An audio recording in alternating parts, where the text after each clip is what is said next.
안녕하세요. 백두산 금융연구소의 백두산입니다. 10월 30일 금요일 오후 3시 35분입니다. 지금 올리는 이 영상이 오늘 저녁 영상이 되는 거예요. 원래 오늘 어디 가는데 좀 출발이 늦어져서 또 그리고 한국 시장이 폭락도 하고 하니까 이 부분에 관련된 이야기를 녹화하고 가려고 하는 겁니다. 자, 그래서 얼른 할게요. 간단하게 몇 가지 이야기만 드릴게요.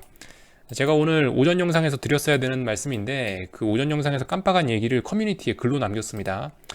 306이 중요하다. 선물 306이 중요하고 이거 붕괴시키면 장중에 변동성 폭발할 수 있다라고 써놨는데 이 근거를 좀 말씀드리겠습니다. 왜 306이 붕괴되면 변동성이 폭발하느냐를 말씀드리자면 306이 뭐 전일 저점 부근이기도 했고요. 일단 이런 점도 있고 기술적으로 보면 또 그리고 풋옵션 보시면 모든 풋옵션들이 박스권 상단 자리가 선물 306이었어요. 306 붕괴되면은 이 풋옵션이 박스권 상단을 돌파 안착하면서 시세가 날 수밖에 없었습니다. 다 아시죠?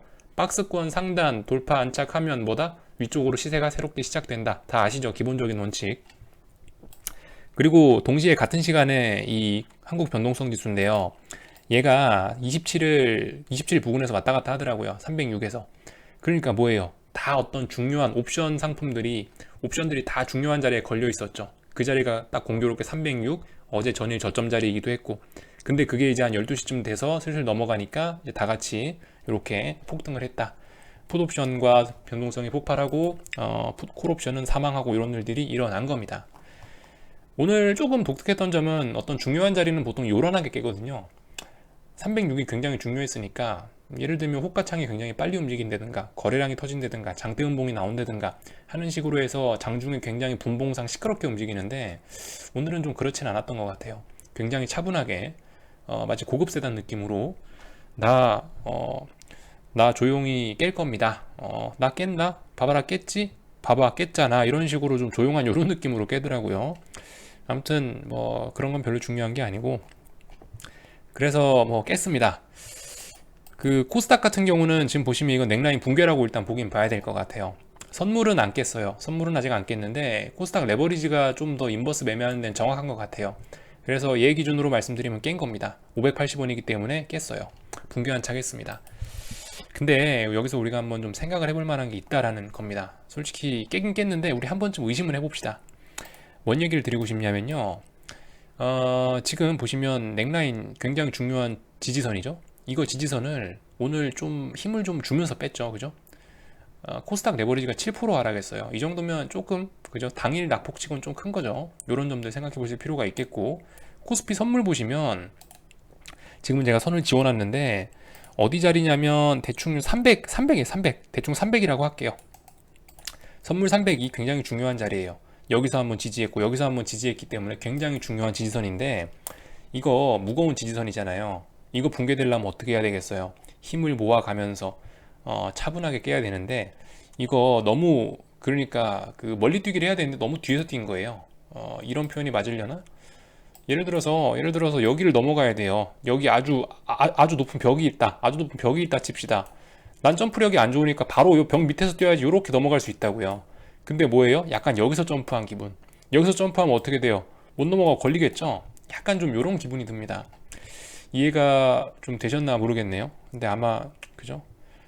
중요한 저항이라는 건 벽이 높다는 얘기잖아요. 이 벽을 점프력이 안 좋은 사람이 넘으려면은 벽 바로 밑에서 점프를 해야지. 여기서 점프하면 여기까지밖에 못 갈 거 아니에요. 그죠? 약간 이런 느낌이 좀 든다라는 생각이 있습니다. 그리고 뭐 이런 측면에서도 말씀드릴 수가 있겠죠. 예를 들면 코스피가 하락엔자는 충족한 상태였잖아요. 기간적으로나 한 4거래일 빠지고 반등하고 4거래일 빠지고 또 목표치도 320에서 10포인트 빠지고 6포인트 반등했다 10포인트 빠지고 해서 어제까지 어떤 목표치는 충족시켜 놓은 상태에서 빠졌기 때문에 이거는 솔직히 약간 단기낙폭 과대 정도 스타일로 볼 수도 있습니다. 공교롭게 밑에 말씀드렸다시피 중요한 지지선도 하나 깔려 있고요. 그래서 저는 이걸 이제 이런 관점으로 말씀을 드려보고 싶어요. 한국장은 지금까지 해외장에 비해서 굉장히 여유 있는 포지션에서 해외장 폭락을 좀 강 건너 불구경 하듯이 그렇게 좀 쳐다봤었어요. 여유롭게. 자, 예를 들면 코스닥 보시면은 이미 해외장 폭락할 때는 다 폭락해놓고 해외장 막 폭락할 때는 오히려 반등하고 있었으니까 좀 한숨 돌리고 있었죠. 그리고 코스피 같은 경우는 말씀드렸다시피 여기 중요한 자리가 300자리잖아요. 300자리인데 보시다시피 뭐 어떤 하락에 대한 목표치 한 305, 306 정도 충족시켜 놓고 이렇게 한 7, 8포인트 정도 여기 안전 마진을 남겨놓고 있었단 말이죠. 그래서 코스피 같은 경우는 해외 시장에서 막 불이 나고 있는데도 불구하고 우리는 비교적 차분하게, 한국장 투자하셨던 분들은 되게 차분하게 구경을 할 수 있었어요. 근데 제가 이제 말씀드리는 측면은 뭐냐면은 이제 한국도 키 맞추기가 됐다라는 생각이 듭니다. 코스닥은 좀 제외하고 코스피가 좀 이제 코스닥은 제외하고 코스피가 해외 시장과 키 맞춤을 했다라고 생각을 합니다. 자, 말씀드렸다시피 한 지난 2거래일간 말씀드렸다시피 미국이나 유럽이나 해외 시장은 변동성이 다시 3월 수준으로 폭등하느냐 아니면 다시 박스권 안으로 기어 들어가느냐를 고민하고 있는 상황이잖아요. 그죠? 변동성 지수 보면서 말씀드렸죠. 지금 자칫하면 3월달처럼 폭락할 수도 있다라는 이야기를 제가 드렸었지 않습니까? 그죠? 변동성 지수 보면서요. 자, 변동성 지수 3월 순으로 갈 수도 있는 가능성도 있다. 그래서 지금 해외 시장은 뭐다? 이게 언더슈팅으로 갈 거냐 아니면 여기서 다시 정상적인 시장으로 돌아갈 거냐를 고민을 하고 있다라고 말씀드렸죠. 근데 여기에서 이런 흐름에서 한국은 약간 한 발자국 뒤에서 웃으면서 쳐다보고 있었단 말이에요. 저 약한 해외, 저 약한 미국, 유럽놈들 이러면서 웃으면서 보고 있었는데 오늘 한국도 이제 거기에 동참을 한 거죠. 오늘 한국도 이제 같은 처지가 됐습니다. 어떤 목표치는 충족시켜 놓은 상태에서 여기서 언더슈팅으로 갈 것이냐 아니면은 반등을 줄 것이냐 다시 정상으로 회귀할 것이냐를 이제 한국도 같이 고민하게 됐습니다. 그래서 중요한 것은 뭐냐, 오늘 밤에 해외장이 반등하느냐 아니면 언더슈팅으로 가느냐 이런 점들 잘 보시고요. 그런 점을 보시면 되겠죠. 그러니까 아마 오늘 밤에 해외장이 안 빠지면 한국은 딱 반등하기 좋은 자리예요. 왜냐면 그 어떤 코스닥 넥라인을 깨긴 깼지만 이것도 약간 턱걸이식으로 깬 거라서 좀 신뢰도가 조금 떨어지는 측면이 좀 있긴 있는 것 같고요. 또 그리고 코스피 같은 경우도 보시면 그죠? 지난번에 계속 두 번, 세 번 반등이 나왔던 중요한 자리까지 다시 내려왔기 때문에 어쨌든 반등이 나오기도 쉬운 자리예요. 그래서 미국장, 오늘 해외장에서 별일 없으면 한국은 솔직히 한 번쯤 반등 나오기도 쉬운 자리이긴 합니다. 그러나 해외가 오늘 언더슈팅으로 간다라고 선언을 해버리면 코스피도 나락으로 떨어지겠죠. 이런 점들 생각해 보시면 될 것 같아요. 그리고 환율 보면 이제 드디어 좀 정상적이네요. 그죠? 환율이 드디어 좀 정상적입니다. 드디어 주식이 빠지면서 환율이 오르기 시작했습니다. 그리고 드디어 환율들이 RSI가 침체권에서 벗어나오기 시작했고, 제가 보여드리던 241선과의 어떤 이격도가 94.5를 바닥으로 찍고 95.16까지 일단 올라왔습니다.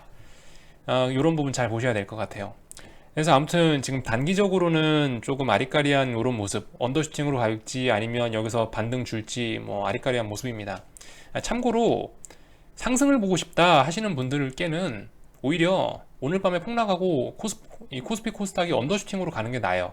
그게 여러분들께 훨씬, 상승을 보시는 분들께 훨씬 좋은 그림입니다. 근데 오히려 이런 자리에서 어설프게 반등하고 뭐 그러면은 오히려 상승 보시는 분들한테는 굉장히 안 좋고 하락 보시는 분들께 기회가 많이 열린다.